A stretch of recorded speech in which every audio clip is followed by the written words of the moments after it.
भाजपला प्रशासन चालवता येत नाही, ना केंद्र सरकार म्हणून ना राज्य सरकार म्हणून. उद्धव ठाकरे यांची भाजपवर टीका. सरकारने जाहीर केलेली मदत तुटपुंजी शेतकऱ्यांना 50,000 हेक्टरी मदत करा आणि शेतकऱ्यांच्या कर्जाचे हमी घेऊन कर्जमुक्त करा. उद्धव ठाकरे यांची मागणी. लक्ष्मण हाकेंच्या गाडीवर हल्ला, बांबूनं गाडीवर मारण्याचा प्रयत्न. हाके सुरक्षित हल्ल्याप्रकरणी 3 जणांना अटक. उद्या बीडमध्ये होणारा ओबीसी महामेळावा रद्द. मंत्री भुजबळांच्या उपस्थितीत होणार होता मेळावा. मराठवाड्यातील अतिवृष्टीमुळे मेळावा रद्द. राज्यात आज आणि उद्या पावसाचा इशारा. मुंबई, ठाणे, रायगड, पालघर जिल्ह्याला ऑरेंज अलर्ट. मराठवाड्यात मुसळधार पावसाचा अंदाज.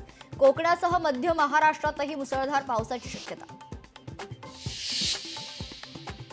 मराठवाड्यात आजही मुसळधार पावसाचा इशारा. लातूर, नांदेड, धाराशिवच्या शाळा कॉलेजला सुट्टी. नागरिकांनी सतर्क राहण्याचं प्रशासनाकडून आवाहन.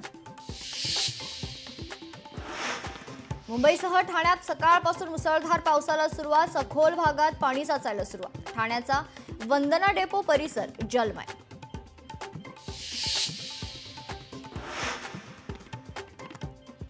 मराठवाड्यात पूरस्थिती असताना हिंगोलीत गौतमीचा कार्यक्रम. हुल्लडबाजांचा गौतमी पाटीलच्या कार्यक्रमात गोंधळ. पूरस्थितीत राजकारण्यांकडून अशा कार्यक्रमांचं आयोजन कितपत योग्य असा सवाल उपस्थित.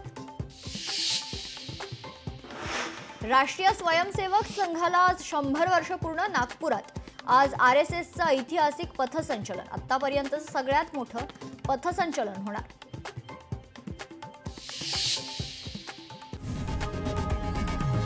लोकशाही मराठी ऐका, पहा, जागरूक रहा.